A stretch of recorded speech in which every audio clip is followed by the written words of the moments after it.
Buenos días a todas, a todos. Vamos a continuar esta sesión de hermenéutica jurídica. Aquí el día de hoy vamos a hablar de la hermenéutica como una metodología para la interpretación. Entonces, vemos algunas de sus características, más allá de lo que ya pudieron el día de ayer ver con el doctor Juan Abelardo, y luego vemos algunas escuelas.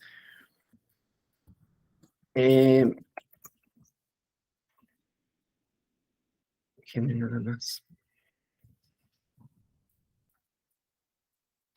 Entonces, vamos a ver algunas de las principales escuelas, sus postulados, etcétera, ¿no? Entonces, les comparto aquí la presentación y comenzamos con esto, ¿no?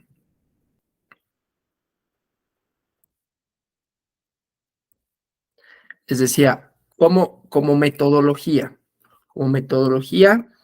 ya no nada más, digamos, académica, como habíamos visto el día que fue miércoles o ya no sé, el día que vimos, ¿no? La cuestión relativa a la hermenéutica como una corriente filosófica, ¿no?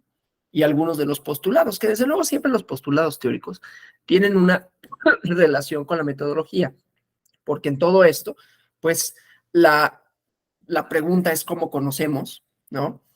Y a partir de eso, o qué es el conocimiento, y a partir de eso, cómo conocemos, cómo llegamos al conocimiento.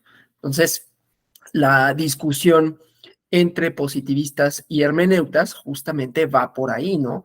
El conocimiento verdadero, entendido como aquello que puede ser comprobable, por un lado, y el conocimiento que se tiene que desentrañar, que no es evidente, ¿no? No solo por la falta, dirían los positivistas, bueno, sí, por la falta de método, no solo por la falta de método, sino por eso que distancias de todo tipo, ¿no? Distancias históricas, distancias lingüísticas, ya lo vimos, ¿no? Pero bueno, cuando hablamos propiamente del derecho, ¿sí? Hablamos entonces de una metodología que nos dice qué es el derecho, ¿no? De qué se compone y entonces cómo estudiarlo, ¿no? De tal manera que la hermenéutica jurídica hace referencia a la interpretación del derecho, ¿no? Tradicionalmente se pensaba que era la interpretación de la norma jurídica, ¿no? Eh, Veremos un poco de esto porque ya no nada más es de la norma, sino de los valores, de los axiomas, pero no me adelanto, ¿no? Entonces, es uno de los temas centrales de la filosofía del derecho, que aquí hay que decirlo. Cuando yo digo hermenéutica jurídica, filosofía del derecho, pues sí estoy haciendo referencia puntual a el fenómeno jurídico explicado desde el derecho. Esto va a ser interesante porque vamos a ver algunas escuelas que proponen justamente que el derecho no puede ser explicado porque no proviene del derecho, ¿no? No sé si me explique, pero no es un sistema endógeno, ¿sí? Una de las propuestas del positivismo jurídico justamente es que el derecho emana de la norma, por ejemplo, ¿no? Pero aún desde la filosofía jurídica, cuando se estudia el derecho, se estudian los valores jurídicos, ¿no? Se estudia la filosofía del derecho no como un producto de la filosofía, sino como una filosofía en sí misma, ¿no? Como una disciplina que en sí misma se contiene, ¿sí? Autocontenida y autorreferida. Entonces, eso es problemático y lo iremos viendo, ¿no? A la hora de entender que habrá otros aspectos que podríamos incluir aún en los análisis hermenéuticos. Es más, en los análisis hermenéuticos tendría que estar, pero a eso llegaremos. Entonces, pues, filosofía del derecho la podemos entender en sentido estricto o en sentido amplio, ¿no? En sentido estricto sería la filosofía que explica el derecho desde el derecho, y la filosofía sobre el derecho, ¿no? Sería aquella que explica a los fenómenos filosóficos, a la filosofía como un todo, y que dentro de ese todo está lo jurídico que deriva, es una rama de la filosofía moral, ¿no? De lo justo, lo injusto, de la filosofía ética, lo justo y lo injusto, y a partir de ahí la justificación de por qué las reglas y después su contenido, ¿no? Pero obviamente cuando hablamos de filosofía del derecho, no solo hacemos referencia a una metodología específica, sino hacemos referencia a discusiones en torno a, en este caso, el contenido de la norma, el significado de la misma, ¿sí? Entonces, pues viene, por supuesto, el tema de interpretarlo, de manera que la hermenéutica, pues es, como ya lo saben, una herramienta, una metodología para la comprensión de lo jurídico, así como, y la hermenéutica tiene varias dimensiones, ¿no? Para lo religioso, ¿no? Está la hermenéutica, para quienes les interese, está la película, el libro de El nombre de la rosa, ¿no? La interpretación de los textos bíblicos, ¿no? Y en lo jurídico, lo que pasa es que viene de ahí porque la hermenéutica tuvo un auge importante en el medievo, ¿no? Y posteriormente renace más adelante, ¿no? Pero bueno, entonces, para la comprensión de lo jurídico, ofrece los rasgos de una doctrina filosófica del derecho, donde se dilucidan temas referentes al conocimiento jurídico, ¿no? A la regulación práctica de los comportamientos. Y entonces, desde el principio, queda descartado entender solo la metodología, una propedéutica, porque tiene, o sea, no es solo una metodología, aunque también lo sea, porque tiene un conocimiento de índole filosófica. Entonces responde a las dos preguntas, ¿no? ¿Qué es, en este caso, lo jurídico y cómo conocerlo, ¿no? Cómo interpretarlo. Entonces, en esta naturaleza filosófica de la hermenéutica jurídica, pues resulta frecuente que, aunado a la poca preparación, y por eso decía, es un problema que de pronto se ve el derecho solo como una cosa endogámica, ¿no? Porque entonces no hay una preparación multidisciplinaria y resulta que pensamos en la hermenéutica como algo solamente teórico, ¿no? Pero bueno, entonces esa cuestión, ¿no? Sin embargo, si lo viéramos desde un punto de vista práctico, pues para que un abogado postulante, un litigante formulara alegatos, argumentara en favor de una causa, pues tiene que comprender el sentido de la ley. Y esto es interesante, no desde pensar que hay un sentido único de la ley, ¿no? Porque emana de otras cuestiones y además hace referencia, ¿no? A sucesos propios, ¿no? De la vida cotidiana, ¿no? Entonces, las circunstancias en que acontece un hecho que después se vincula con lo jurídico y cómo es que sucede esta vinculación, ¿no? Entonces, varios elementos que tendrán que estar ahí a la hora de hacer la interpretación, o como dirían algunos filósofos, no solo del derecho, pero filósofos que dicen cómo establecer una pretensión de verdad, ¿no? Un abogado postulante lo que establece es una pretensión de verdad aunado a un discurso sobre el derecho con relación a las circunstancias de hecho a las que se vincula, ¿no? Voy a poner un ejemplo para que esto no quede postulado así en términos teóricos, ¿no? Figuras jurídicas, instituciones jurídicas que se transforman. Vamos a pensar en y ya lo había puesto de ejemplo, ¿no? Pero en la familia, ¿no? En el concepto de familia. Y entonces, no solo es un cambio legislativo, los cambios legislativos, pues son el reflejo de otras tensiones sociales, ¿no? Pero entonces, estos cambios en la institución familiar, en la idea en cómo se entiende, no son unos cambios que estén endogámicos, ¿no? No es un cambio jurídico, el cambio jurídico viene después. Hay primero una serie de postulados sociales en torno a qué significa y qué debe de significar, y no hay un significado unívoco, ¿no? No hay un significado único. Entonces vienen otros actores, ¿no? A solicitar, a reivindicar derechos para sí, y el Estado puede o no reconocerlos con base en ese intercambio que habrá de perspectivas, ¿no? De pretensiones, de cómo se vislumbra el cambio social y cómo se vislumbran las relaciones que construye el derecho, ¿no?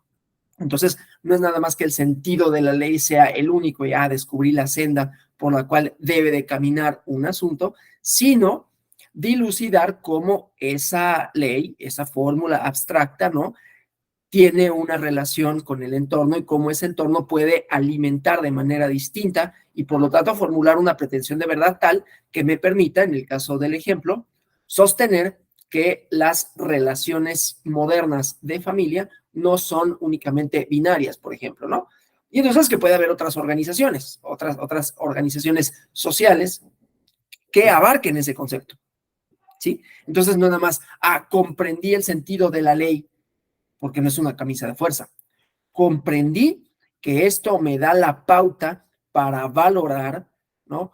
Cómo se vislumbra este contenido con relación al exterior o cómo el exterior tendría que afectar para ampliar el alcance de este contenido, ¿sí? Entonces, es un poco más complejo que solo decir, dilucidé el sentido y ese sentido es único y lo encontré y se lo expongo a la o el juzgador, ¿no? De manera tal que el trabajo interpretativo, como ven, pues se vincula con lo que habíamos visto de la narración, ¿no? Del sentido histórico permanente, o sea, permanentemente transformable y transformado de los textos, más allá de la ubicación espacial y temporal de quien o legisla, el productor del texto, o interpreta, ¿no? Nosotros, lectoras y lectores, ¿sí?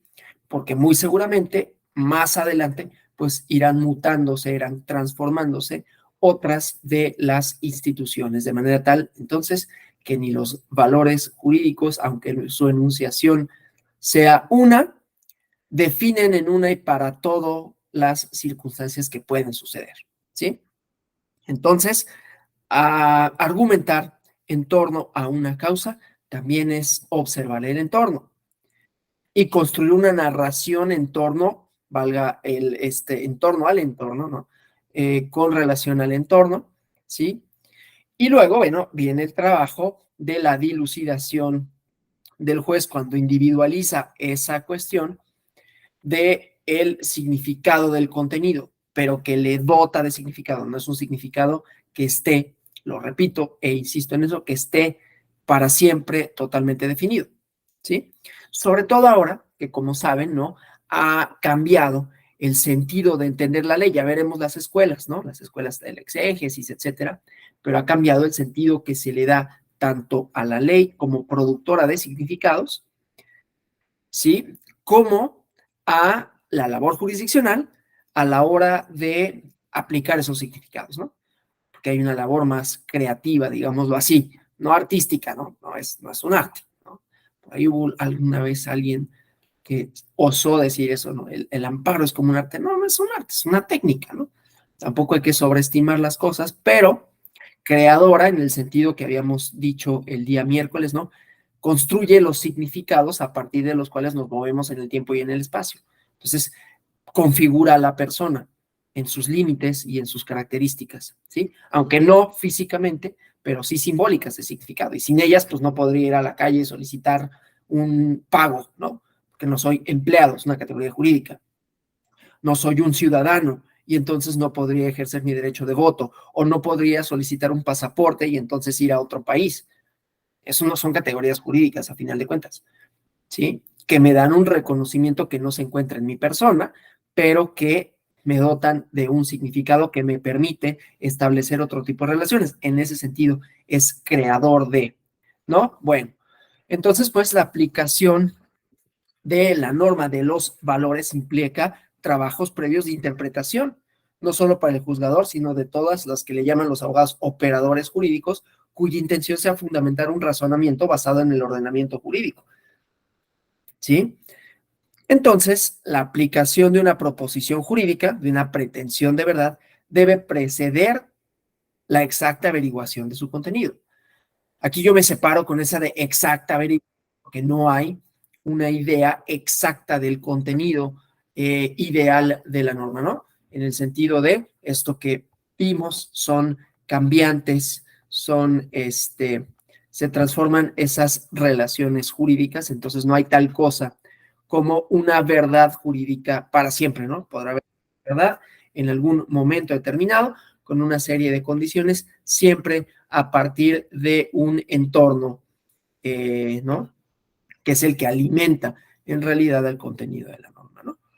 Bueno, Entonces, hay una importancia, no obstante que podemos decir, pues son temporales, ¿no? Los sentidos de la ley son constreñidos en el tiempo y en el espacio, no son para siempre, pero tiene una importancia, desde luego, entenderlo, saber que desentrañar el significado es algo más que solo ver un enunciado y su aplicación fáctica, ¿no? De manera tal que desde un punto de vista hermenéutico, perdón, desde un punto de vista epistemológico, ontológico, lógico y argumentativo, ¿no? Pues resulta fundamental este ejercicio hermenéutico, ¿no? Desde luego exige bases teóricas, como hemos visto, para su desempeño, pero llega al plano de lo práctico, ¿no? Dirige el sentido de la aplicación de la justificación y con ello se afecta a la esfera jurídica de las personas en sus bienes, derechos, obligaciones en su libertad, ¿no? Bueno, voy a avanzar en la presentación. Entonces, vamos a estas características, ¿no? A los naturaleza, a los objetivos de la norma, ¿no? Propiamente dicho, la hermenéutica es una teoría para la interpretación de los textos, ¿no? Y en derecho, sin ser el único sujeto de interpretación, ya vimos, el arte es sujeto de interpretación, ¿no?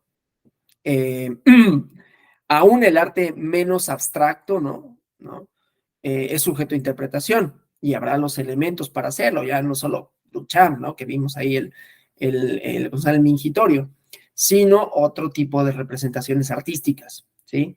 Aún el arte histórico, ¿no? Que representaba la coronación de Napoleón, el emperador, o los retratos de Rembrandt, las meninas de Velázquez, todas tienen elementos, ¿no?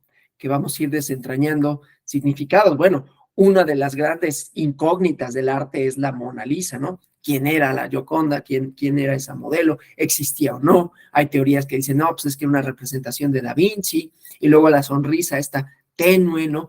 Todo eso, ¿no? Ha sido sujeto de interpretaciones, y esas interpretaciones le dan un sentido distinto, le dan un contenido diferente. Entonces, ya decía, ¿no? La hermenéutica no solo interpreta el derecho, pero sí en el sentido que nos interesa, pues la interpretación de la norma jurídica en cuanto a su manifestación textual.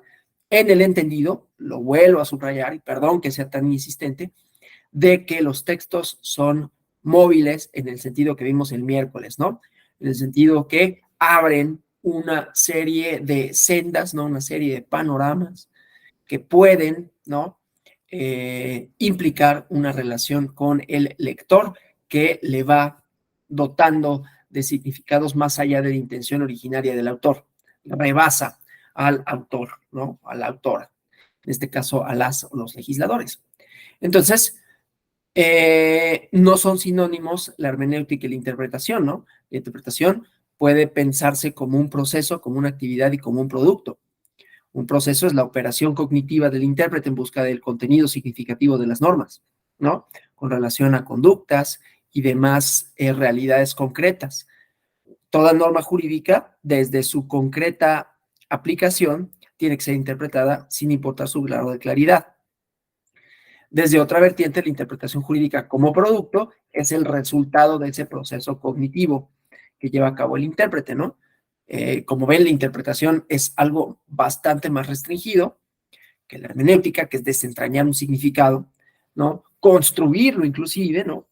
Y con esto no quiere decir que todo sea relativo, sino que hay una justificación lógica y ontológica detrás, ¿no? Ahorita vemos un poco esto con la teoría, por ejemplo, de los principios, ¿no? Principios que no son dilucidados ni dilucidables de los contenidos normativos, sino que apelan a valores que podrán o no estar explícitos en los textos constitucionales, pero que son uno de los principales elementos de cognición y de resolución contemporáneos, ¿no? Entonces, bueno, decía pues, ¿no? La parte de la interpretación, hay una interacción de la capacidad cognitiva, racional de los intérpretes de la norma jurídica Y hay, pues, razonamientos argumentativos, ¿no? Orientaciones, decisiones vinculantes, es el caso de las resoluciones de los poderes judiciales, ¿no? Las jurisprudencias, que se convierten en formas transformadoras directas de la realidad social. Entonces, la labor interpretativa del derecho, fundamental como es, tanto que la aplicación queda supeditada a ella, no es por sí misma la hermenéutica, aunque la hermenéutica implica la interpretación, porque estudia al mismo tiempo los métodos por los cuales el intérprete no únicamente comprende el sentido de la norma, sino la posibilidad de explicarla, ¿no? Explicar su contenido. Es un método íntegro, ¿no? Capaz de abarcar la comprensión, la explicación de las normas jurídicas, relacionando siempre con hechos y valores que intervienen en el derecho, ¿no? Y llega al plano de la argumentación. Se trata de la teoría general de la interpretación de las normas de derecho a partir de conductas humanas y del contexto sujeto a ellas, ¿no? Que tiene como finalidad revelar el sentido del contenido con miras principalmente, aunque no nada más, a su aplicación al caso concreto, que permite llegar a la solución de conflictos llevados ante los juzgadores de una manera eficaz, justa y razonable, ¿no? Entonces, la expresión de las normas, los signos, como decíamos el otro día, signos, significados, ¿no? Enunciados. Los signos por medio de los cuales se manifiesta su significación, la conducta de las personas y los fines y valores del derecho son determinados para determinar, son esenciales, perdón, para determinar su contenido aplicativo, ¿sí? Bueno, entonces vamos a las características de la hermenéutica jurídica. Y aquí vemos esta primera cuestión, ¿no? Es algo que se contrapone a la, pues, cuestión positivista, ¿no? Considera el derecho más allá del conjunto de normas que emanan de la función legislativa. Es una práctica social, ¿sí? Y se comprende desde su interpretación, argumentación y futura aplicación que nunca está definida en todo lugar y en todo momento, ¿sí? Estoy aquí viendo un libro que puede resultar interesante para eso, pero luego vienen las recomendaciones bibliográficas, ¿no? Bueno, entonces la comprensión de un texto jurídico, de una norma, no solo el enunciado, pero vamos a pensar si fuera el enunciado o si es el todo normativo, ¿no? Entendida como texto, en el sentido que le dimos a texto en la clase del miércoles, ¿no? Las posibilidades abiertas del texto, se da en relación de la norma, con el contexto específico de su aplicación. Entonces necesita de experiencias, de datos previos, dados en una realidad concreta, ¿no? Entonces, la comprensión de una norma jurídica no se encuentra de forma exclusiva en su manifestación textual. No todo se puede entender, derivar o contener en la norma, ¿no? Esto tiene otros problemas, tiene otras implicaciones, ¿no? Porque entonces también hay que entender que el derecho tiene ciertos límites, ¿no? Y habrá problemas que no sean propios del derecho. Sí, bueno, pues ese no es un problema jurídico, eso no lo puede resolver el derecho, no lo puede resolver todo, ni legislar todo, ¿no? Cuando lo legisla todo, entonces caemos en problemas. Pero bueno, la interpretación desde el punto de vista hermenéutico no puede verse de manera lineal. Otra cosa que hemos dicho, ¿no? El día de miércoles, ¿no? Se forma circular, es un ciclo entre el texto, sus destinatarias y destinatarios, el contexto y la persona que interpreta, ¿no? Esta relación lector, lectora y texto que habíamos hablado, ¿no? Es un constante ir y venir entre estos elementos, ¿no? Entonces, pues el lenguaje utilizado en la elaboración de la norma, la conducta de las personas con todo y su intencionalidad y motivación, las circunstancias alrededor del caso concreto, ¿no? Por expresar contenidos significativos que tienen que ser develados como objeto de la hermenéutica, deben de ser considerados textos, todos, ¿no? Por eso decíamos, hasta todos esos elementos, que la función del texto y el contenido del texto no es nada más texto escrito, ¿no? Sino todo aquello que produzca significados diversos, ¿no? Entonces, bueno, lo que se interpreta no es la materialidad de los signos, ¿no? La palabra por sí misma, sino el sentido de estos, su significación. Pero, otra vez, no podemos dejar de señalar que la necesidad de interpretar en el ámbito jurídico nace por un lado, de la falta de claridad del uso y manifestación del lenguaje, pero sobre todo de la compleja vida humana en sociedad, su dinamismo, sus cambios, ¿no? Cambios que van manifestándose en discursos, ¿no? Discursos sobre qué significa algo y cómo ese qué significa algo transforma, ¿sí? Las intenciones, las relaciones, las formas y después el derecho. El derecho viene al último, ¿sí? No porque no sea importante, porque es el que le da, a final de cuentas, el reconocimiento, la legitimidad del significado, ¿no? Pero es la última cristalización de esos conflictos, ¿no? Entonces, refiriéndonos concretamente a las normas jurídicas, por cuidadosa que sea su redacción, pueden tener imprecisiones gramaticales, ¿no? Encontrar normas contradictorias no es algo infrecuente. El ordenamiento jurídico por sí mismo, además, es incapaz de abarcar la totalidad de la realidad que regula. Y la vida, pues, la sociedad está en constante movimiento, no es estática, ¿no? Entonces, conforme esta transcurre, surgen situaciones que la norma no contempla, ¿no? Esto que les decía, unión libre entre personas del mismo sexo, por ejemplo, ¿no? Que hace pocos años era impensable que lo regulara el Código Civil, ¿no? Pongo un ejemplo de derecho electoral. Dentro de las cosas positivas, que no son muchas, de la reforma electoral, eso de que no son muchas es mía, ¿eh? No refleja ninguna posición institucional, esa acotación. No son muchas las cosas positivas, eso lo afirmo yo en mi individualidad, no lo afirmo yo como profesor investigador, ni refleja el tribunal nada. Pero algo que recuperan bien son muchos derechos subjetivos que se habían construido en sentencias, ¿no? Derechos de las minorías, derechos de las personas privadas de la libertad, derechos de las y los migrantes, derechos de las personas de la comunidad LGBTIQ+, ¿no? Acciones afirmativas, etcétera, ¿no?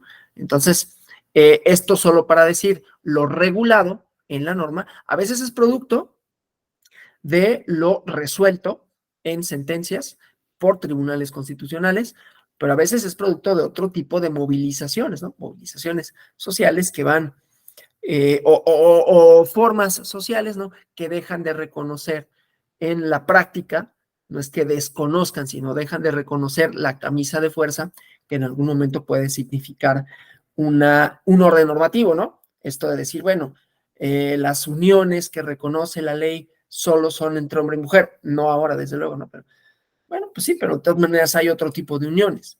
Llegado un momento en el que van a solicitar, van a demandar derechos a partir de un discurso social, de una conformación y de una percepción de sí mismas o de sí mismos como sujetos, ¿no? La emergencia de los sujetos en la democracia es justamente lo que permite la transformación, ¿no? Y solo lo permite la democracia, por cierto, ¿no? La legitimidad en la emergencia, el surgimiento y el reconocimiento de sus derechos, que no es automático, ¿no? Les ha costado y mucho. Pero bueno, entonces, cosas que ahora están reguladas y que no lo estaban antes, ¿no? Por estos cambios dinámicos sociales, ¿no? Pero que también esas regulaciones, aun cuando no existen, producen conflictos y pueden llegar a producir nuevas maneras de interpretar las relaciones sociales que se construyen en el derecho y que se hipotetizan, porque no es más que eso, la hipótesis de algo que no es la realidad fáctica, sino la realidad posible, quizás la realidad deseable, según las o los legisladores, en los códigos penales, civiles, etcétera, ¿no?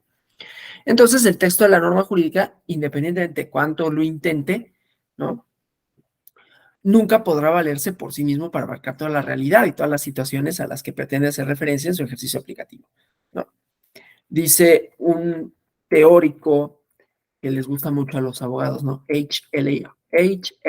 Hart, ¿no? H.L.A. Hart. Si el mundo en que vivimos estuviera caracterizado únicamente por un número finito de notas, y estas, junto con todo lo estoy leyendo, junto con todos los modos en que puedan combinarse, fueran conocidos por nosotros, podríamos formular las provisiones por adelantado para toda posibilidad. Podríamos elaborar reglas cuya aplicación a los casos particulares nunca exigiera una nueva elección. Todo podría ser conocido y por ello mismo las reglas podrían especificar por adelantado la solución para todos los problemas. Este sería un mundo adecuado para la teoría jurídica mecánica, ¿no? Pero, bueno, el derecho es uno de los campos en donde mejor se ve el contenido de la hermenéutica, ¿no? Donde acercar a la o el intérprete a la intencionalidad del texto, a la del autor, al mismo fin del derecho, a la narración, siempre es la finalidad, ¿no? La norma jurídica por sí misma aporta poco, ¿no? Sobre todo si la examinamos de manera lisa y llana. Es el ejercicio hermenéutico el medio por el cual el horizonte de comprensión se amplía notablemente porque se le ubica en un contexto específico, ¿no? Hay un texto que lo dice mejor, ¿no? Que se llama Hermenéutica, imagen elemental de la hermenéutica jurídica, ¿sí? Publicada por la Suprema Corte de Justicia de la Nación, y un capítulo específico de Juan Díaz Romero, ¿no? Pero bueno, entonces, teniendo una idea general del objeto y el fin de la hermenéutica jurídica, de su naturaleza, viene el interrogante de quién es la persona idónea para llevar a cabo ese ejercicio argumentativo, ¿no? Entonces, vamos a estas distintas posibilidades de interpretación, ¿no? Las diferentes técnicas aquí interpretativas, después vemos las escuelas, ¿no? Bueno, entonces, tipos de interpretación según el intérprete. Otra vez, relación texto, lector, lectora, ¿no? La interpretación se puede clasificar atendiendo a más de un criterio, ¿no? Pero tiene una función práctica y peso específico, entonces, dependiendo del autor de la interpretación, veremos cuáles son las diferentes formas de entenderla. La pregunta es, ¿quién puede interpretar las normas de derecho, no? Desde luego, a ver, en principio cualquier persona, ¿no? Pero se trata de textos, pues, especializados, ¿no? Que están en las constituciones, en tratados internacionales, en los códigos, en las sentencias, etcétera, ¿no? Hay tecnicismos, redacciones particulares, incorporan a veces lenguaje especializado de otros sectores ajenos a las disciplinas jurídicas, ¿no? Entonces, eso hace que sea más difícil interpretar las normas, ¿no? Y primero hay que tener pues una noción general sobre la creación, la aplicación de las normas, un contacto frecuente con la terminología y la estructura de estos textos, y, desde luego, en algunas ocasiones, la asistencia de asesores especializados en cierta materia. Pero sí, en principio cualquiera. Tomas un texto y lo lees, ¿no? Como cualquier texto, ¿no? Todos tenemos acceso a él, ¿no? Todos tenemos acceso a cualquier libro, a cualquier obra artística. No quiere decir que todo el mundo podamos entenderla de la misma manera y con la misma profundidad, ¿sí? En el arte funciona un poco distinto porque la estética, la belleza de la obra, la belleza de la Venus de Botticelli, no depende de que conozcamos el mito del nacimiento de Venus, ¿no?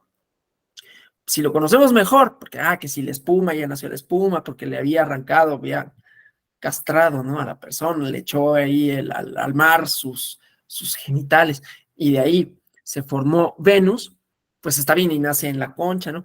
Pero si no conocemos eso, no importa, vemos una representación de algo bello, ¿no? Y así para cualquier obra artística, o bueno, para casi cualquiera, ¿sí? Claro, entenderla, podemos con ello dilucidar más allá de lo que se nos representa en lo inmediato, ¿no? Mito de la caverna, ¿sí? Más allá de eso, vamos a tener una serie de elementos que me permitirán comprender los porqués del autor, por un lado, los porqués de la mitología, por otro, etcétera, ¿no? Entonces, pues con el derecho pasa algo similar, ¿no? Porque los textos no están necesariamente referidos en términos que cualquiera pueda entenderlos, ¿no? No solo por el lenguaje especializado, que esa es una cosa que no tendría que ser, ¿no? Sino porque hace referencia, ¿no? A otra serie de valores, de relaciones, de cosas, ¿no?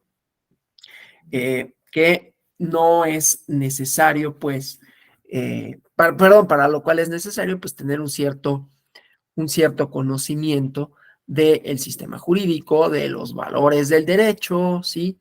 Etcétera, ¿no? Entonces, eso por un lado. Ahora, la interpretación, más allá de que la pueda hacer cualquiera, no cualquiera puede producir efectos, no cualquier interpretación, pues yo lo dije y entonces pues quiero que se aplique, ¿no? Hay interpretaciones que producen efectos, ¿no? Y entonces, para que tenga fuerza argumentativa, para que tenga peso específico, para poder llegar cabalmente a su fin, pues necesitas de el jurista, ¿no? De las o los juristas, ¿no? Las personas idóneas para develar el contenido específico de las normas jurídicas, ¿sí? Y lo reconoce, pues, prácticamente todo el mundo, ¿no? Incluso los medios de comunicación, cuando hay casos de interés público, se acercan a la comunidad de juristas, ¿no? Invitan a algún experto, para resolver algunas dudas, ¿no? Desde luego no son dudas, otra vez que se resuelvan en todo momento y en todo caso, y ni siquiera que no susciten controversia, porque las hay, ¿no? Pero se apela a ciertas otras figuras jurídicas para dilucidar su sentido. Entonces, somos los juristas, los intérpretes por excelencia de la norma jurídica, ¿no? Esta interpretación, ya decía, varía de acuerdo con la posición, la función que desempeña dentro de la sociedad, ¿no? Dentro del derecho, dentro del campo jurídico, pues hay especialistas, pero también hay distintas labores, digamos, ¿no? La labor académica, la labor legislativa, la labor jurisdiccional, los litigantes, etcétera, ¿no? Y aún dentro de los litigantes y los juristas, pues hay también de por medio escuelas, teorías, ¿no? Cada una con una intención, con una respuesta a qué es o cómo debería ser o cómo debería de construir el derecho cierto tipo de relaciones a partir de qué. Es decir, también importa la formación teórica de las y los juzgadores, ¿no?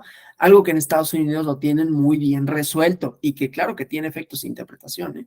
Que es no solo la posición en términos de qué profesión, qué forma de ejercicio de la profesión jurídica lleva a cabo, ¿no? Sino qué posición teórica, qué escuela, ¿sí? Y con la escuela no solo quiere decir que si la exégesis o la escuela histórica o si la escuela del derecho libre, sino me refiero a la parte ideológica, ¿no? El derecho luego es muy reticente a reconocer eso, pero empíricamente se puede probar. Y decía, en Estados Unidos no tienen mucho problema en clasificar a los jueces las posturas más conservadoras y las posturas más progresistas, ¿no? Y saben, ¿no? Que las integraciones de una corte conservadora lleva resultados como Wade versus Roe, por ejemplo, ¿no? En donde se quitó ese criterio y ahora se vuelve a criminalizar el aborto en los Estados Unidos por una integración conservadora, ¿sí? Entonces, también eso tiene que ser parte de la hora de la interpretación, la posición teórica que es la lente a partir de la cual, no solo teórica jurídica, a partir de la cual observo a la sociedad, ¿no? Cómo la vislumbro, cómo construyo a partir de ahí una narración de quiénes son, por qué tendrían que ser de una determinada manera, ¿sí? Lo deseado y lo deseable de una sociedad. Entonces, bueno, eso por un lado, desde una perspectiva más formal, ¿no? Pues obviamente vamos a clasificarlas, ¿no? Por la labor que llevan a cabo, ¿no? Entonces, desde ahí diríamos, no es lo mismo la interpretación de la juzgadora, el juzgador, el doctrinario, la doctrinaria, las legisladoras, etcétera, ¿no? Entonces, bueno, como vemos aquí en la lámina, pues una interpretación doctrinal o científica. Yo rehuyo mucho de decir científica, ¿no? Pero bueno, doctrinal. Al ser obra de particulares, de personas calificadas del derecho sin ningún cargo público que los faculte para interpretar la ley de forma vinculante, esta interpretación doctrinal es una interpretación privada, ¿no? Interpretación con fines académicos, ¿no? los especialistas, profesores, consultores, incluso abogados, ¿no? Es decir, un abogado, con esto que decíamos, la pretensión de verdad, pues le da una interpretación que podrá o no ser cierta en términos de un juicio, ¿no? O sea, es decir, podrá ser resuelta en sentido favorable o no, pero la interpretación como interpretación no produce los efectos, eh, los efectos que uno busca, digamos, ¿no? Los efectos generales solo los da la interpretación jurisdiccional, pero bueno, entonces el, la cuestión relativa a la interpretación doctrinal, ¿no? Su valía es porque puede ser orientadora, pero también porque es formativa, ¿no? O sea, no nada más es para que el juez pueda consultar la obra. Hay sentencias en las que dicen, bueno, Ferraioli o quien sea, ¿no? Expone esta cuestión relativa a lo jurídico, ¿no? Hace rato yo dije de Hart, ¿no? Eh, pero no nada más en este sentido, ¿no? Las juzgadoras, los juzgadores, las abogadas, abogados, pues fueron a la escuela. Y en la escuela se te va formando, se te va enseñando de conformidad con teorías jurídicas. Entonces, evidentemente, pues eso va vinculado también a la formación y por lo tanto a cómo resuelven. Es decir, no es nada más una labor ahí de, pues este es su cubículo y dice lo que quiera, ¿no? Y de repente algún juez le interesa y lo pone, pero si no lo impone, no importa. Sino que en el lado de las profesoras y profesores, y ahorita voy al lado de las abogadas y abogados, tiene efectos porque es de donde abrevan finalmente los juristas, ¿no? Las abogadas, abogados, los postulantes, los jueces, finalmente fueron a la escuela, insisto, ¿no? Y aprendieron de las definiciones, de las teorías, etcétera, ¿no? Entonces, esa valía tiene, ¿no? Y en el caso de los profesionales del derecho o las abogadas postulantes, ¿sí? Pues es el insumo, ¿no? Le provee al juzgador, juzgadora, de los insumos para llegar a una resolución, ¿sí? Es decir, si no hubiera, las juzgadoras no nada más, pues voy a ver qué se me ocurre. Ahorita voy a resolver a ver qué. Voy a ver si hay un conflicto en la vida cotidiana y lo resuelvo a criterio, ¿no? Pues yo digo que el conflicto está aquí y entonces no. Hay como premisa una pretensión de una persona que acude al abogado, abogada, para que lo lleve en términos jurídicos y pueda obtener una respuesta jurídica que después pasa al mundo social, ¿sí? Entonces, es una interpretación, ¿no? Que es fundamental, porque provee los insumos, ya sean los insumos teóricos de formación o ya sean los insumos jurisdiccionales de planteamiento de los conflictos que después se resuelven por parte de las y los juzgadores, ¿no? Entonces, son usos comunes de las interpretaciones dogmáticas, ¿no? Y los podemos consultar en las obras, etcétera, ¿no? La siguiente es la interpretación legislativa o hay quienes dicen auténtica, ¿no? Para quienes todavía fueron formados en escuelas, en donde decían la fuente por excelencia de derecho es la ley, ¿no? Ahora diríamos, la fuente por excelencia del derecho o es la Constitución o es la resolución jurisdiccional, o sea, la jurisprudencia, ¿no? No es que necesariamente nuestro derecho sea jurisprudencial en los términos de los Estados Unidos, pero sabemos que son los criterios, las líneas jurisprudenciales, las que dictan la pauta para la resolución de los conflictos, que es lo que interesa, no tanto el contenido normativo como contenido. Eso lo estudia de manera muy interesante la Escuela del Realismo Norteamericano y propiamente, ahorita vamos a ver escuelas, ¿no? Pero Jerome Frank, en un libro que yo recomiendo mucho, se lee muy fácil, ¿no? Que se llama Derecho e Incertidumbre. Pero bueno, el chiste es que la interpretación legislativa es la del poder legislativo, ¿no? Obviamente. Aquí es donde acudes a las exposiciones de motivos para ver lo que el legislador, la intención del legislador, ¿no? El espíritu de la norma, como luego dicen, ¿no?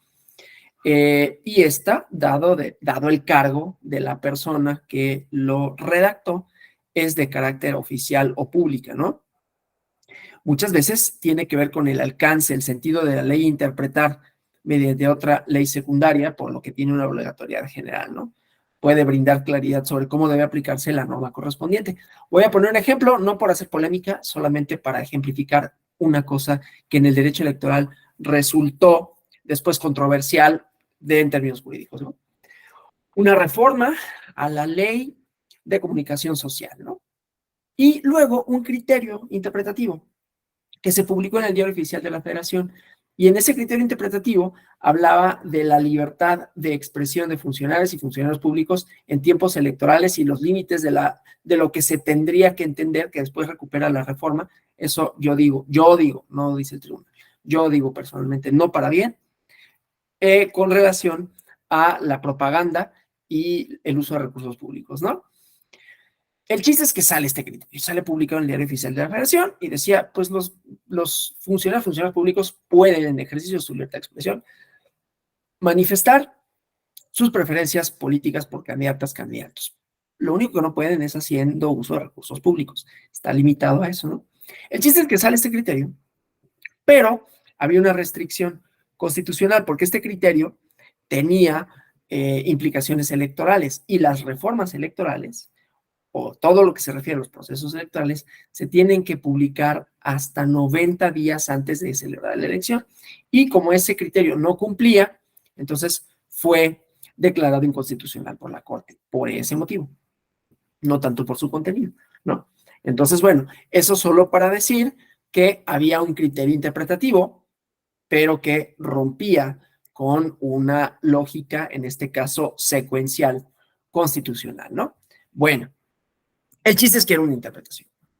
Y en las exposiciones de motivos, a veces las exposiciones de motivos plantean, ¿no? O dilucidan las intenciones por las cuales se legisla, ¿no? Entonces, resulta interesante. Hace relativamente poco, hablando de esto, ¿no? Hubo una polémica, me parece innecesaria, por la falta de lectura de la exposición de motivos con relación, me voy a equivocar, así que solo lo voy a decir de manera muy general porque no me acuerdo específicamente qué era, era con relación a cierta atención médica, psiquiátrica, me parece. No me hagan mucho caso, no me hagan así del todo caso, pero algo decía sobre los niveles de atención y sobre cómo se iba a instrumentar. Leído el artículo solito, uno decía, híjole, no, pues es que están desapareciendo prácticamente a las clínicas de especialidad. Leída la exposición de motivos era así de, no, lo que pasa es que hay un modelo psiquiátrico detrás, ¿sí? Solo voy a decir eso, no ni para defender ni nada, hubo una polémica alrededor de esto, me parece que era muy clarificador en ese caso leer la exposición de motivos. Entonces complementa, eso es a lo que voy, complementa y muchas veces es esto lo que nos da ciertos elementos, ¿no? Para poder saber de qué va la norma, no el texto nada más, ¿no? Entonces, y yo lo supe porque a mí me preguntó a mi esposa, oye, ¿esto qué, no? Y entonces había una polémica en Twitter, ¿no? Porque una persona leyó el contenido, el enunciado y dijo, mira esto, ¿no? Y pues ya tuvo resonancias políticas. Le dije, a ver, primero, pues vamos a ver qué dice exactamente, ¿no? Porque el enunciado a veces por sí mismo no dice mucho. Hay que ver el apartado, ¿no? En el que emana. Y luego hay que ver la exposición de motivos de la reforma. Y ya con eso fue bastante más claro, ¿no? Entonces, esta perspectiva, esta interpretación auténtica, pondera una visión de la función judicial, pondera una visión del derecho como producto de la legislación. Y como consecuencia, entonces, aquí la función jurisdiccional sea aplicativa, no interpretativa, ¿no? Desde luego, esto sabemos que no es así, que las y los juzgadores pueden y deben, inclusive, ¿no? Ir más allá del texto de la ley. Normalmente van y qué bueno. Bueno, luego está la interpretación judicial, ¿no? O usual, en donde el Poder Judicial, mediante la función jurisdiccional de sus juzgadoras y juzgadores, y es la más frecuente, ¿no? Recurrida, estudiada de los tipos de interpretación, y se considera como un filtro necesario para el desarrollo de la función práctica del derecho, ¿no? Por los efectos que produce en la vida de las personas. Es la aplicación, a final de cuentas, ¿no? Es lo que por eso decía, le interesa a la escuela realista. Ahorita la vemos, pero pues la hipótesis normativa, pues está bien, ¿no? Lo que importa es cómo se aplica. Entonces, la obligatoriedad de esta interpretación ya la conocemos, ¿no? Obligatoria, carácter general, la de la Suprema Corte de Justicia de la Nación para todos los órganos jurisdiccionales, y así sucesivamente, ¿no? Los tribunales colegiados de circuito que pueden emitir su jurisprudencia, que no es obligatoria para la Corte, otras que serán obligatorias únicamente para otros ciertos efectos, ¿no? La del Tribunal Electoral para los tribunales electorales, evidentemente, y así sucesivamente. Bueno, el chiste, pues, es inclusive, ¿no? Llega a pensarse, y es cierto, ¿no? Es jurídicamente más grave violar la jurisprudencia que violar la ley, ¿no? Si violas la ley, siempre puede haber un medio de corrección. Si violas la jurisprudencia, cuidado, ¿no? Porque ese es un delito, ¿sí? Entonces, bueno, eso, ¿no? Bueno, entonces, este tipo de interpretación, junto con la auténtica, es oficial y es vinculante, ¿no? Únicamente obliga a las partes del litigio involucradas en la sentencia o resolución administrativa correspondiente, en principio, ¿no? A quienes les afecta la norma jurídica, pero tienen ya estas interpretaciones también efectos generales, ¿no? La posibilidad de los juzgados, perdón, de los tribunales constitucionales, es que me quedé pensando con lo de la violación de la jurisprudencia. Estaba pensando más en la violación de la suspensión. La violación de la jurisprudencia sí puede ser grave. No sé si en términos de delito, pero sí en términos de gravedad para los órganos jurisdiccionales que la desobedecen, ¿no? Bueno, decía, la interpretación judicial también tiene efectos generales, ¿no? No nada más es para quienes tienen interés en el negocio jurídico, como dicen algunos, ¿no? Obviamente, si se trata, por ejemplo, de una sentencia de divorcio, pues a quien le importa, pues a nadie más que a los que se divorcian, ¿no? Bueno, a lo mejor a otros también, ¿no? A las personas que quieran después casarse con el divorciado o divorciada, pues les va a interesar que haya divorcio, ¿no? Pero en principio, pues les interesa a ellos, ¿no? A mí me da lo mismo, ¿no? Pero, no todas las sentencias son así, ¿no? Hay sentencias que por sus características tienen efectos generales, no solo la declaratoria de inconstitucionalidad de una norma, la inaplicación por parte de los tribunales constitucionales, también las que construyen derechos subjetivos públicos que dicen, pero es que esto interesa porque en casos análogos se puede traer a colación, sea o no jurisprudencia, ¿no? Abre criterios interpretativos, ¿sí? Entonces, no tiene nada más estos efectos vinculantes solo para las partes, ¿no? Aunque puede tenerlos en algunos casos.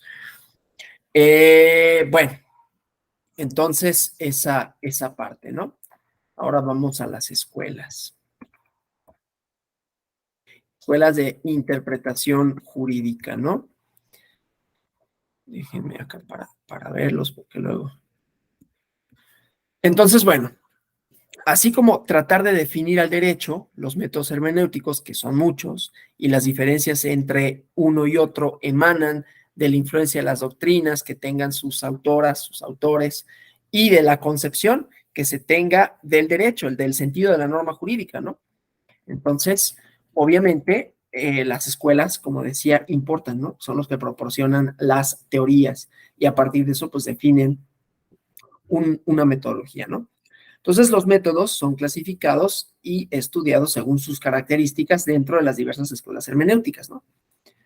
No vamos a describir los métodos por los cuales se llega a descubrir el sentido de la norma, ¿no? Gramatical, lógico, sistemático, filológico, histórico, sino exponer las principales tesis de las escuelas que las agrupan según sus características, ¿no? Entonces, vamos a la escuela del exégesis, ¿no? Desde luego, con ello no quiere decir que no voy a hablar de metodología, ¿no? La exégesis, pues, se basa en el método gramatical, ¿no? Desde la época en que el derecho dejó de ser consuetudinario, ¿no? Ateniéndose al texto escrito de la ley, nace en Francia, ¿no? Esta escuela, como fruto de la Revolución, y encuentra como punto culminante, su punto más claro de referencia, el Código de Napoleón de 1804, ¿no? Que es la inspiración de la codificación moderna de la ley. De acuerdo con esta escuela, la ley es el único origen de las decisiones judiciales, ¿no? Acepta la interpretación, pero solo según su texto, ¿no? O sea, rechaza la idea de las, vamos a decirlo así, falsas fuentes de decisión, ¿no? Que con frecuencia suplantan la voluntad del legislador, ¿sí?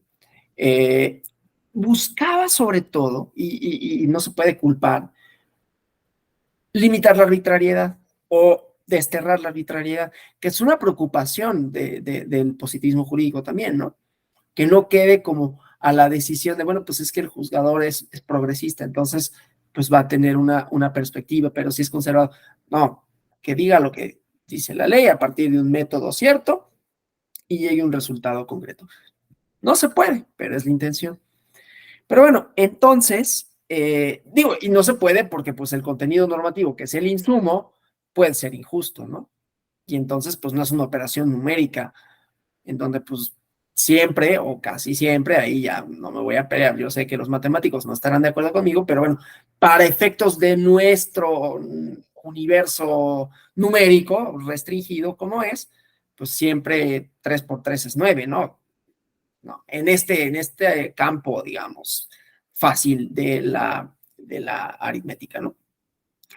En el derecho no, ¿no? Porque el derecho no está redactado de manera tal que un signo siempre sea el mismo y un resultado siempre sea concreto, porque además en la redacción hay intenciones.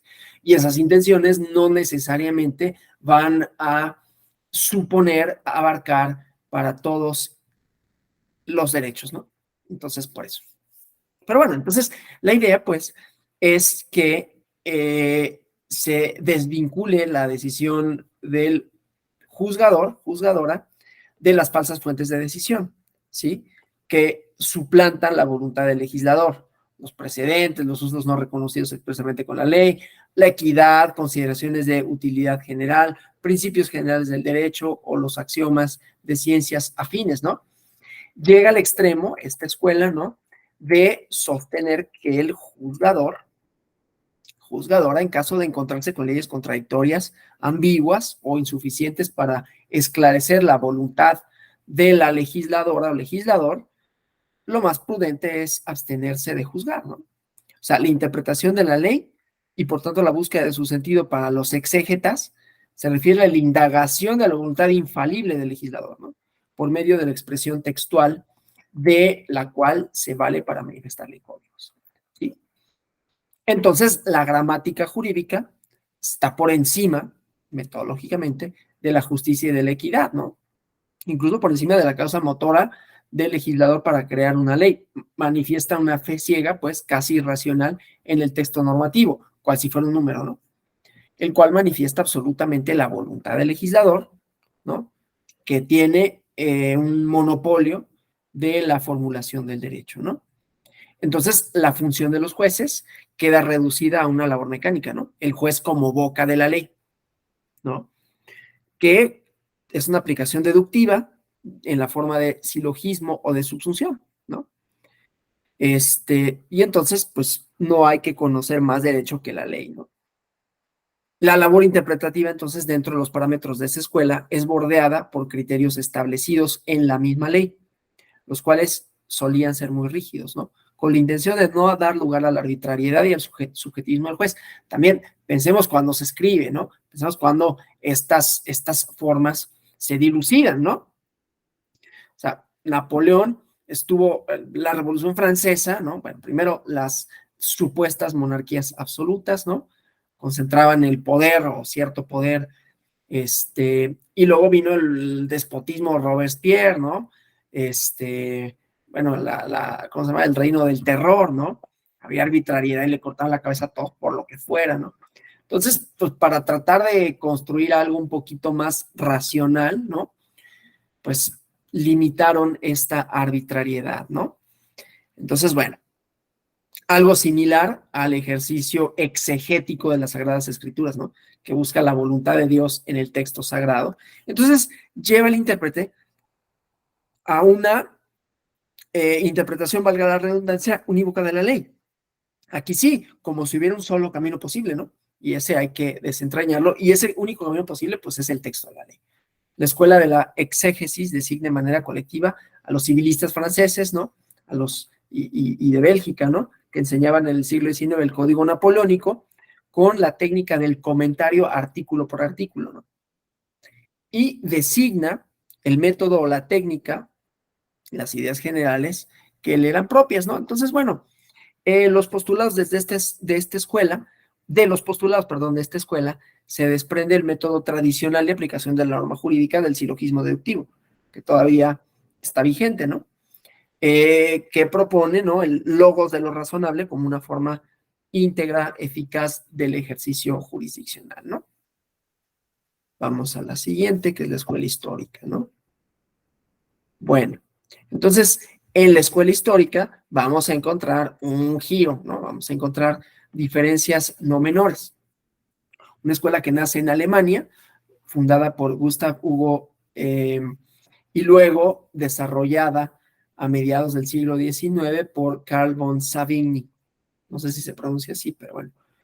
Que tenía estudios romanistas, ¿no? Y él sostiene que el derecho, en un primer y esencial momento, es una expresión espontánea de costumbres y convicciones de un pueblo determinado, ¿no?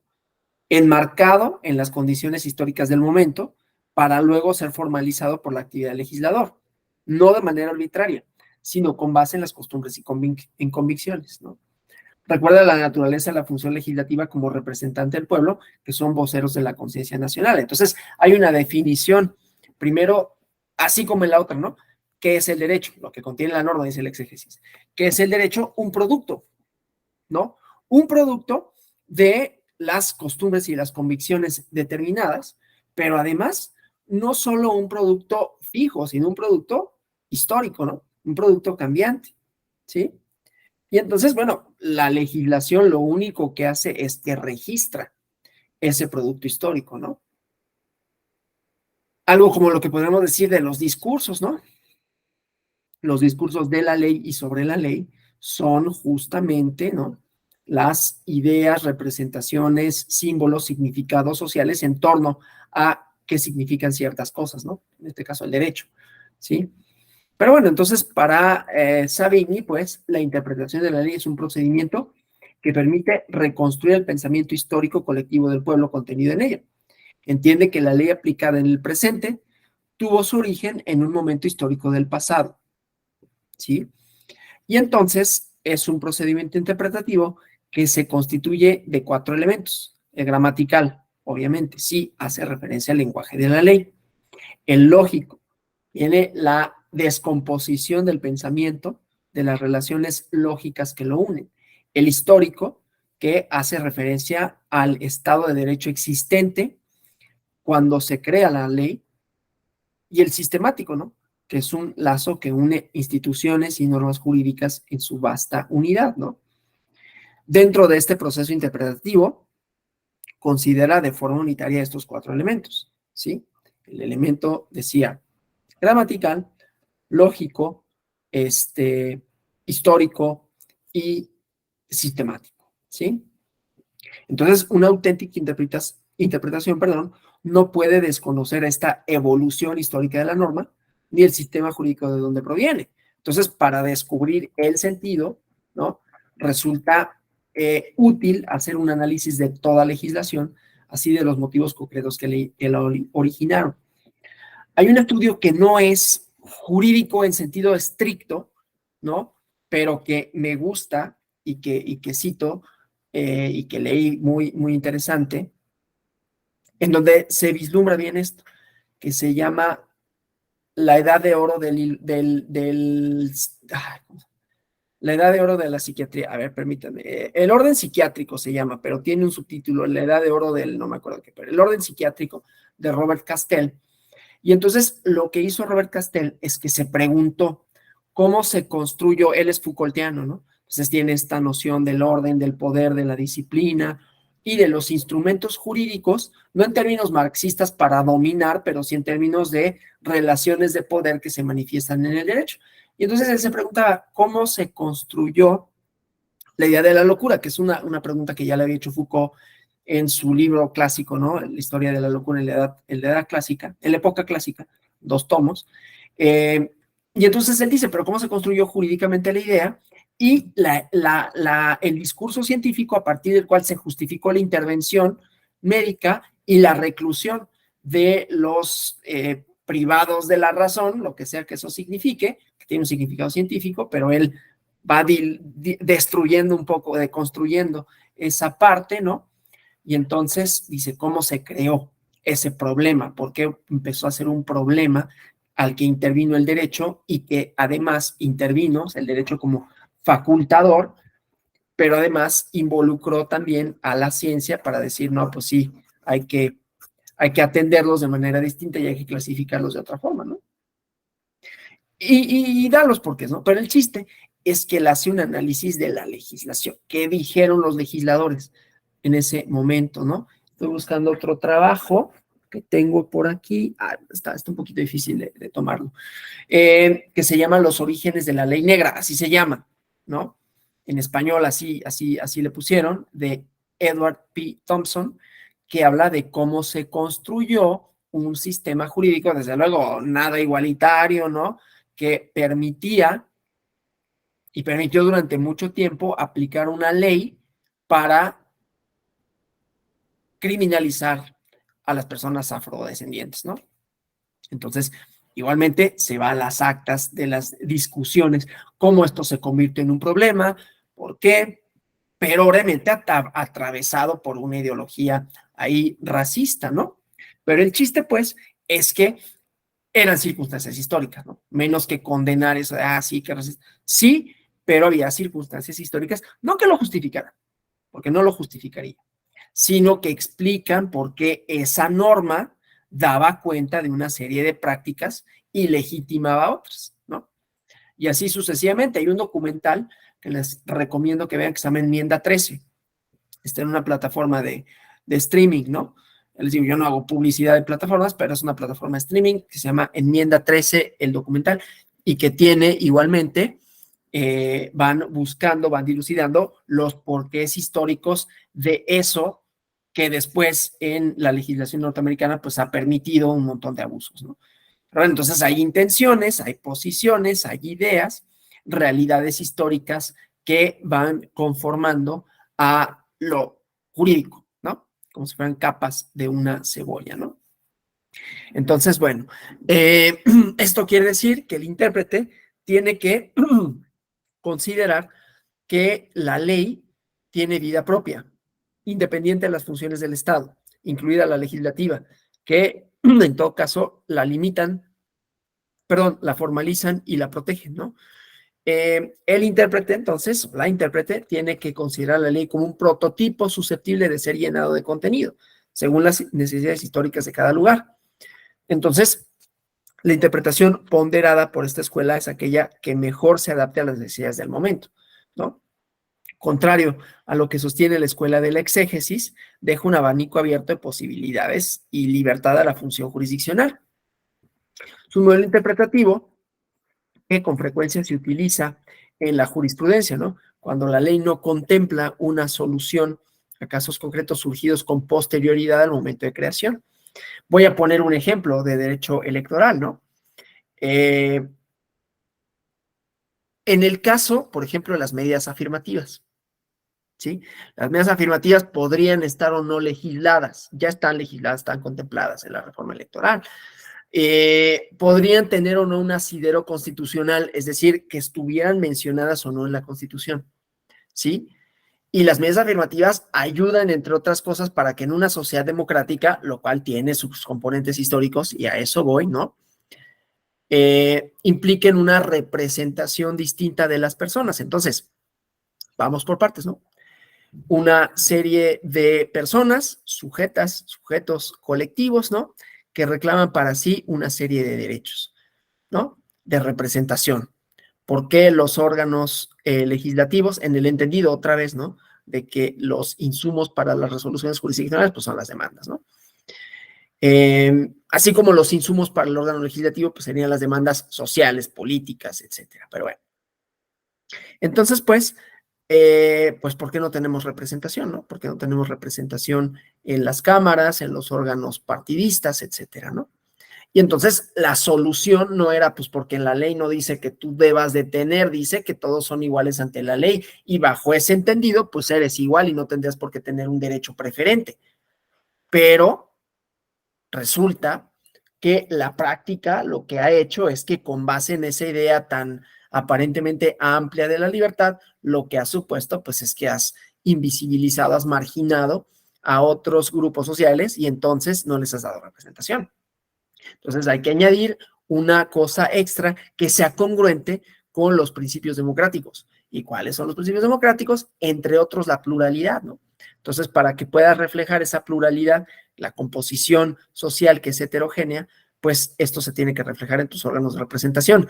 Pero como no vas a poder, eh, como los partidos no necesariamente lo van a hacer voluntariamente, entonces los obligas a que adopten acciones afirmativas, sea jurisdiccionalmente o sea legislativamente, ¿no? Pero entonces, bueno, aquí nada más entendido de cuando la norma no basta, ¿no? O sea, cuando la norma por sí misma, las relaciones sociales que crea, no son suficientes, ¿no? Entonces, pues, ya decía, ¿no?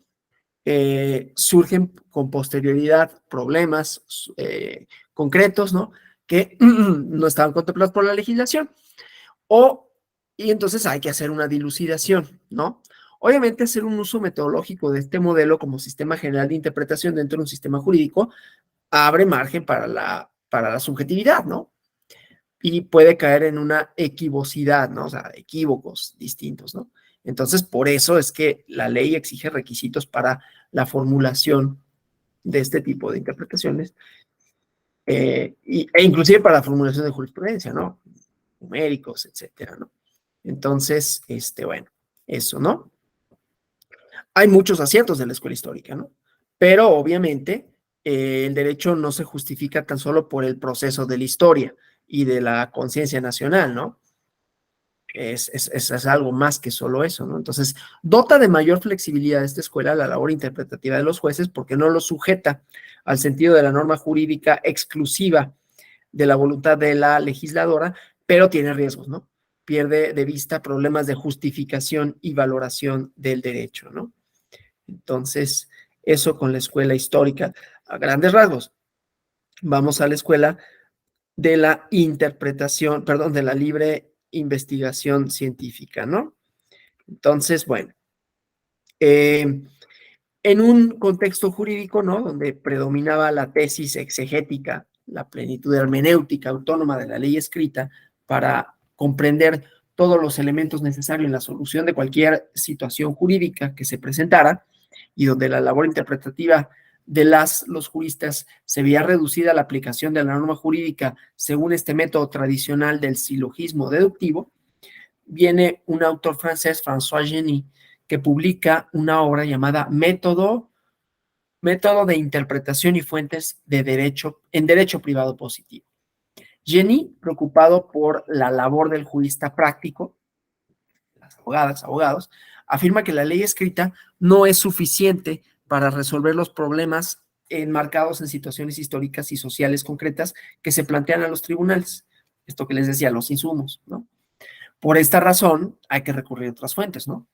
Pero la costumbre, la autoridad tradicional, no son suficientes, sino que hay que ir a la libre investigación científica, ¿no?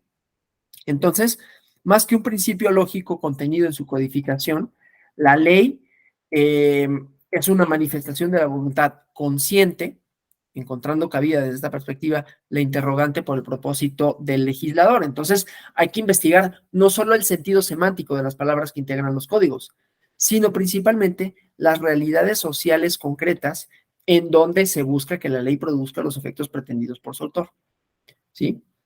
Es decir, la ley es, sobre todo, una noción de orden social. Eso lo digo yo, ¿no? Es una noción de orden social, es decir, una expectativa, ¿sí? ¿Qué tipo de relaciones sociales quiero que se funden con esta ley? ¿Eh? ¿A qué tipo de persona, qué tipo de personas van a ser consideradas como tales con base en la ley? ¿Cuáles son los derechos que van a tener? Y esto, ¿por qué sería deseable en una sociedad determinada, no? Entonces, pues, esta es la intencionalidad, ¿sí? En donde, pues, hay que investigar, como decía, el contexto, ¿no? Este contexto pragmático de la ley, que trata de ir de la mano con la intencionalidad de la o el legislador, ¿no? Ahora, siempre entenderlo, en términos de lo que habíamos dicho el miércoles, ¿no? Pues el texto de la ley subsiste a la efímera existencia de las o los legisladores, regula situaciones no contempladas expresamente.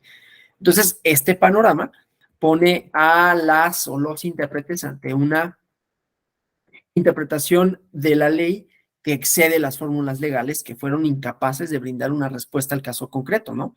O cuando los criterios jurisprudenciales, doctrinales, los precedentes, la costumbre, ¿no?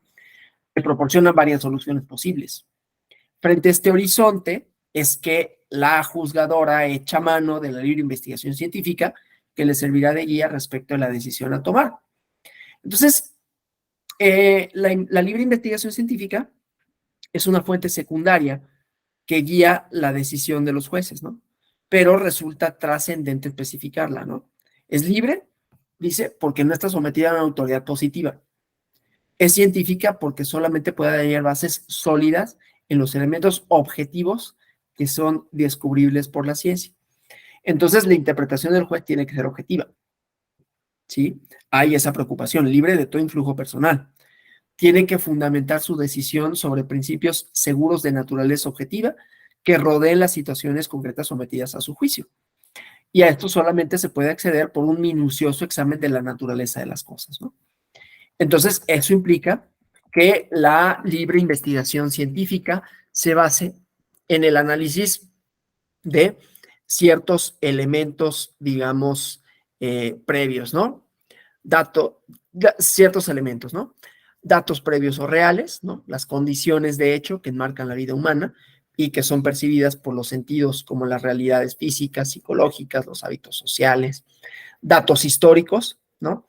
Producto de la condición dinámica de la vida humana, que van determinando las condiciones sociales concretas en tiempos y lugares específicos, ¿no? Datos o principios racionales, ¿no? Conjuntos, prerrogativas racionales, universales e inmutables, propios de la condición natural humana, ¿no? Y que pueden estar fuertemente arraigadas la idea de justicia, el respeto a la vida, el reconocimiento a la libertad y datos ideales, aspiraciones que dirigen las relaciones humanas, incluidas las jurídicas, ¿no? Estos 4 elementos son el objeto de la libre investigación científica, a través de los cuales la juzgadora, el juez, edifica su actividad creadora, ¿no? En la interpretación. En la escuela del derecho libre vamos a encontrar también una formulación que sostiene que el derecho es algo mucho más dinámico, plástico, de lo que pensaban los exégetas, ¿no? Y los positivistas. Dice Luis Recasens, ¿no? Esta denominación del movimiento del derecho libre, o el movimiento en pro de una libre jurisprudencia, inició en Alemania, ¿no? Y que se vislumbra propiamente en un libro que se llama La lucha por la ciencia del derecho. Esta escuela nace no como un conjunto sistemático de ideas o principios, sino con un movimiento académico, ¿no? En contra de la tesis de la plenitud hermética de los sistemas jurídicos, del sometimiento incondicional de las o los jueces a la letra de la ley. Para esta corriente el derecho es plástico, es dinámico, es espontáneo, ¿no? Como la voluntad y el poder social de donde surge. Admite, pues, la presencia de lagunas, y estas tienen que ser colmadas por la ciencia jurídica y se sumerge en las convicciones sociales como fruto de la voluntad colectiva para ello. Entonces, las ideas plasmadas en los contenidos de esta escuela, aunque no son homogéneas, podemos pensar que convergen en lo siguiente, ¿no? Primero, que rechazan una doctrina que sostiene la suficiencia absoluta de la ley para regular la vida humana, independientemente del tiempo o lugar en donde se aplique. Luego, si la ley y las fuentes formales son insuficientes por sí mismas para regular la totalidad de la vida humana, entonces es necesaria la labor creadora del juez. La ley no es la única fuente de derecho positivo, ¿no? también se le debe de reconocer significación a las leyes que brotan de la conciencia jurídica colectiva de las sociedades, ¿no? Y repudia la hermenéutica tradicional de la exégesis, ¿no? Propone un modelo de interpretación que se basa en convicciones sociales y en la libertad prudencial de la actividad juzgadora, ¿no? Entonces, el derecho no puede ser ajeno, según esta escuela, a las convicciones sociales vigentes en un lugar y en un tiempo determinados. No se puede hacer el sordo, ¿no? Ante los valores, la buena fe, las buenas costumbres, lo que sea que eso signifique. El prudente arbitro, la opinión pública, no se puede hacer el ciego ante la injusticia o la angostura de una ley. El derecho libre, o en el derecho libre, las convicciones de la gente sobre lo justo y lo injusto, las convicciones que de manera efectiva regulan las conductas de los hombres, y la jurisprudencia conceptual no puede ir en contra de las necesidades y convicciones sociales, ¿no? Entonces, en esta escuela se pretende facultar a la labor judicial de prescindir la ley si considera en una situación determinada que no le ofrece una solución carente de duda. Si cree que el poder estatal o social no habría de dictar la solución desprendida de la exacta aplicación de la ley. Ante esta situación, y para dar solución al caso concreto, el juez se inspira en el derecho libre para resolver de manera discrecional. En pos de la justicia social, ¿no? El juez no solo descubre o aplica el derecho, sino que lo crea por medio de la individualización de la norma, ¿no? Entonces, la tradición hermenéutica, concretamente jurisdiccional, heredada por la Escuela del Derecho Libre, está basada en convicciones sociales acerca de la justicia, que tiene una sociedad concreta, no de forma absoluta, sino cuando la exacta observancia de la ley no ofrezca soluciones satisfactorias basadas en la justicia y en las exigencias de la vida misma. Solo así, de manera prudencial, los jueces pueden prescindir de la ley e iniciar un proceso creador de derecho, ¿no?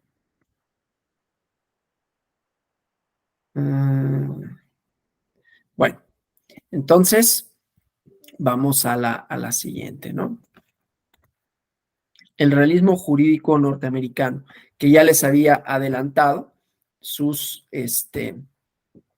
componentes, ¿no? Sus características.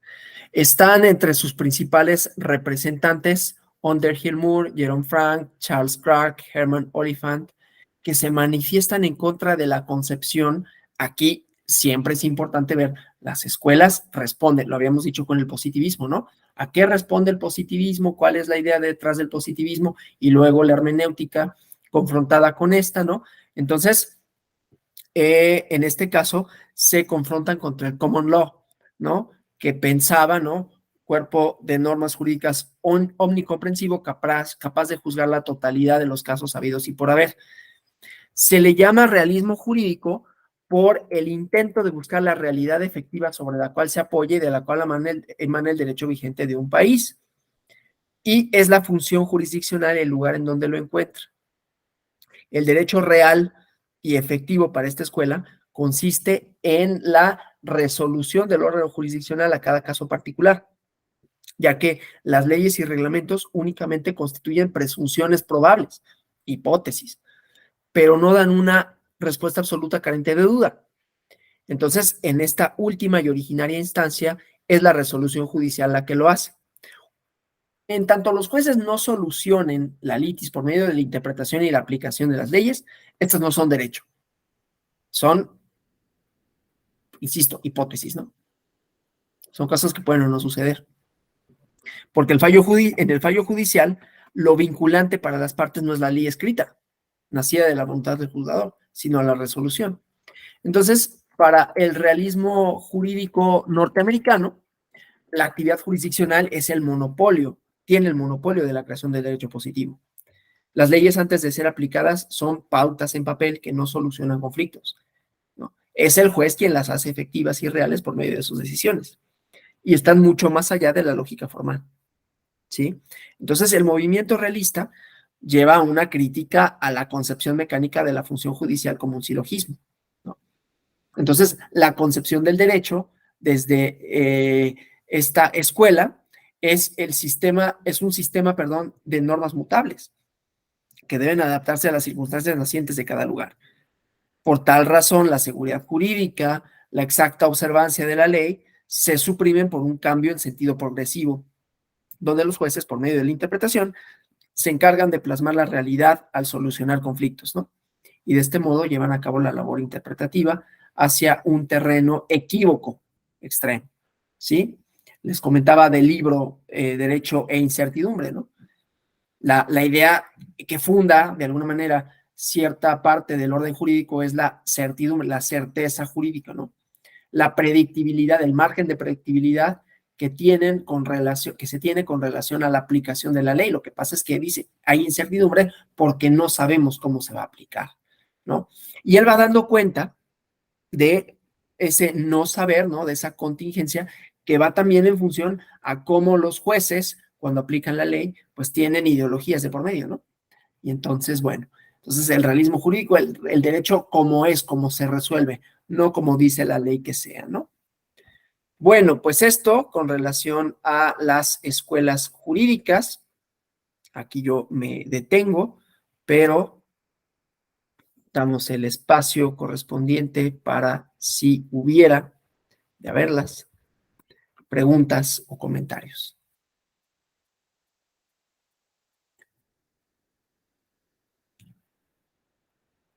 Sí, Luis Octavio Aguirre.